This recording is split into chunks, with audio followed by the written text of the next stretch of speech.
आज के इस वीडियो में हम आपको बताएंगे एक्सरसाइज 4.3 का क्लास 10 का क्वेश्चन नंबर 1 का 1। इसमें बोल क्या रहा है कि समीकरण का मूलों का अस्तित्व हो तो इन्हें पूर्ण वर्ग विधि द्वारा बनाएं।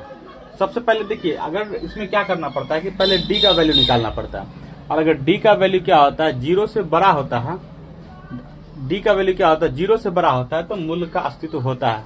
अगर डी का वैल्यू क्या होता है, जीरो से छोटा होगा तो मूलों का अस्तित्व नहीं होता है। तो यहीं पे बोल रहा है कि मूलों का अस्तित्व हो तो इन्हें पूर्ण वर्ग विधि द्वारा ज्ञात करें। तो सबसे पहले हम क्या करेंगे, मूलों का अस्तित्व जांचने के लिए क्या करेंगे, सबसे पहले डी का फॉर्मूला, डी का वैल्यू निकालेंगे।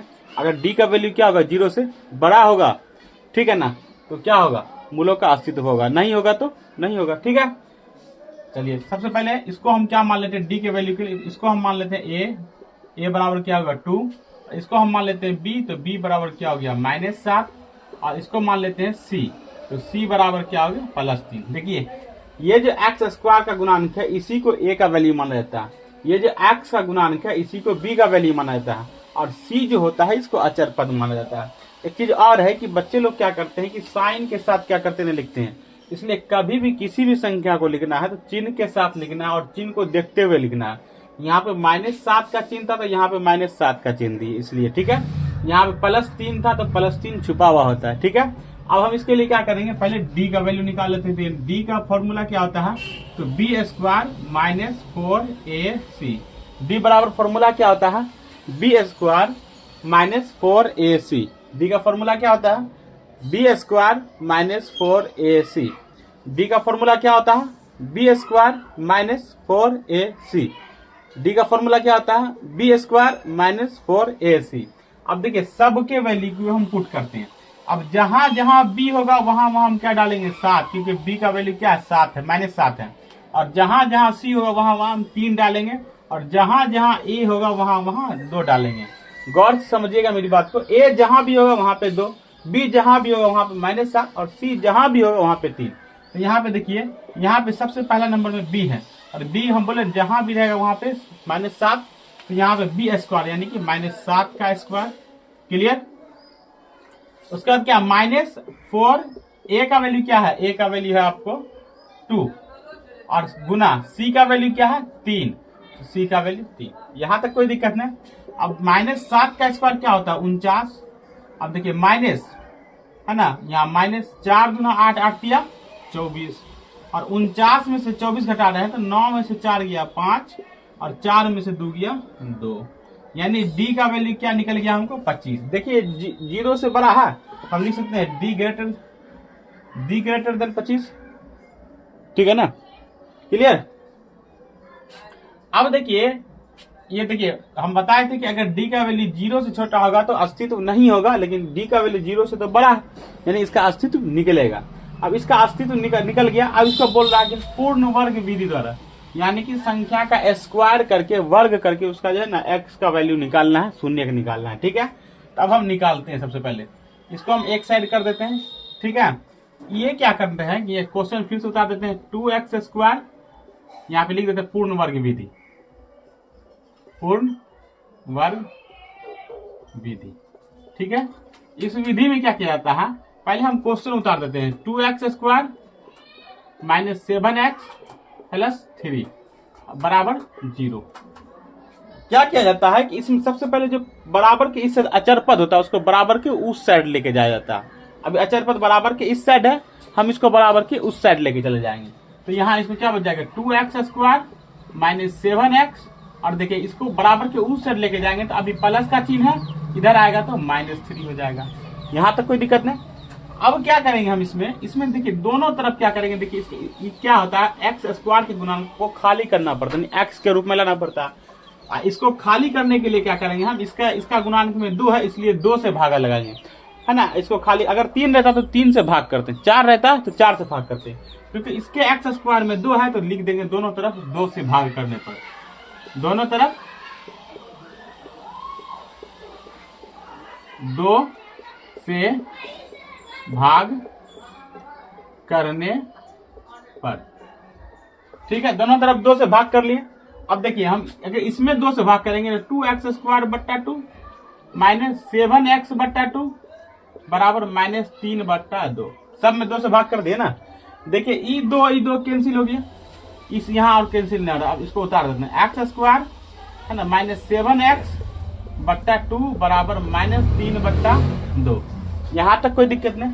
यहाँ बोल रहा है पूर्ण वर्ग विधि द्वारा निकालने के लिए, अभी तक वर्ग के रूप में नहीं आया है। तो देखिए ये जो x है इसको हम अगर a मानेंगे और इसको b मानने के लिए क्या करेंगे, हमको -2ab क्या पुराना है 7x/2 है ना, 7/2 पुराना है। और 7/2 को हम किससे गुना करें, कैसे क्या क्या करेंगे 2ab के रूप में आ जाए। इसको अगर हम मान लेते हैं x 2 गुना x का वैल्यू क्या होगा, मान लीजिए a - b के होल स्क्वायर पे है। देखिए इसको माइनस है तो हम समझेंगे a - b के होल स्क्वायर पे लाना है, पहला बात। दूसरा बात क्या है कि इसको हम पहला अगर मानते हैं a - b का होल स्क्वायर का फॉर्मूला क्या आता है, a² + b² - 2ab नहीं ना होता। हाँ देखिए अगर हम इसको a मानेंगे तो इसको क्या करेंगे, जो हम b बन जाएगा। ठीक है, कुछ तो करना पड़ेगा ना। तो इसको हम b मानने के लिए क्या करते हैं, पहले चेक करते हैं। पहले हम इसको a मानते हैं, इसको छोड़ देते हैं, पहले इस पे आते हैं a² मान लीजिए। ठीक है, प्लस b का वैल्यू मालूम ही नहीं है, 2, a का वैल्यू x, a का वैल्यू x माने थे ना, b का वैल्यू क्या होगा, क्या डालेंगे जो 7/2 हो जाएगा। देखिए 7/2 है, अगर हम 7 गुना 7/4 डालते हैं तो 2 कटेगा तो फिर क्या होगा 7/2 आएगा। समझिए बात को। b का वैल्यू अगर 7/2 है, अगर हम इसको दोगुना कर देते हैं नीचे में 7/4 कर देते हैं तो क्या आएगा। अगर मान लीजिए b का वैल्यू इतना समझिए, इसको गौर से, इसको करना क्या है, अगर यहाँ /2 रहेगा ना तो उसको 2 गुना कर देना है। ठीक है ना, 2ab के रूप में लाने के लिए। इसलिए यहाँ पे 7/2 था तो यहाँ पे हम क्या कर दिए, b का वैल्यू 7/4 कर दिए। ठीक है, यहाँ भी तब क्या करेंगे, b का वैल्यू 7/4 का होल स्क्वायर। क्लियर। तो ये किस रूप में आ जाएगा, a - b के होल स्क्वायर पे आ जाएगा। इसको हम तोड़ देते हैं, इसको हम मान लेते हैं x² है ना, प्लस b का क्या वैल्यू बताए थे 7/4 का होल स्क्वायर और -2ab 7/4। ठीक है, अब बराबर -3/2। देखिए इसमें क्या है कि ये b का वैल्यू यहाँ देखिए, यहाँ तो -7/2 डायरेक्ट था, यानी 2ab के रूप में था। ये 7/x यानी इसको देखिए 2 गुना x गुना 7/4, हम यहाँ पे तो 2ab के रूप में क्या है 7x, समझिए /2। अगर हम इसको काटते हैं, इसको माने हैं 2ab के फॉर्मूला है, इसको अगर हम काटते हैं तो क्या हो गया है ना, यानी कि यहाँ 2 हो गया तो यहाँ क्या हो गया 7x/2, यानी 7 को x से गुना किया तो क्या 7x/2, यानी इसी रूप में आ गया। यानी ये जो रूप है किसका रूप है, 2ab का रूप है। ये 2ab का रूप है ना, यहाँ तक कोई दिक्कत नहीं। ये 2ab का रूप था, लेकिन यहाँ पे देखिए हम b² एक्स्ट्रा लगाए, अपने मन से लाए b²। और मैथ का रूल भी यही कहता है कि आप अगर एक साइड जो दीजिएगा, एक साइड अगर 5 से गुना कर रहे हैं तो उस साइड भी 5 से गुना करना पड़ेगा। एक साइड अगर 5 से भागा करना तो उस साइड भी 5 से भागा करना पड़ेगा। तो अगर हम यहाँ b² प्लस किए हैं तो यहाँ भी क्या करेंगे, b² क्या करेंगे प्लस करेंगे।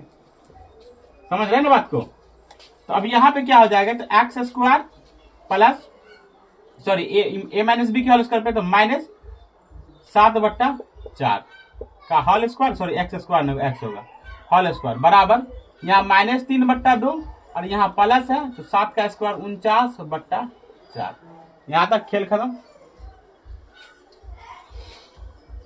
इसके बाद क्या करना है, अगर हम इसका एलसीएम निकालते हैं तो 4 और 2 का एलसीएम 4 ही आता है ना, सॉरी 7 का स्क्वायर 49, 4 का स्क्वायर 16 होगा यहाँ पे, और 2 और 16 का एलसीएम 16, और 2 को 8 से गुना किया 8 दिया 24, यानी -24 और यहाँ +49 x - 7/4 का होल स्क्वायर।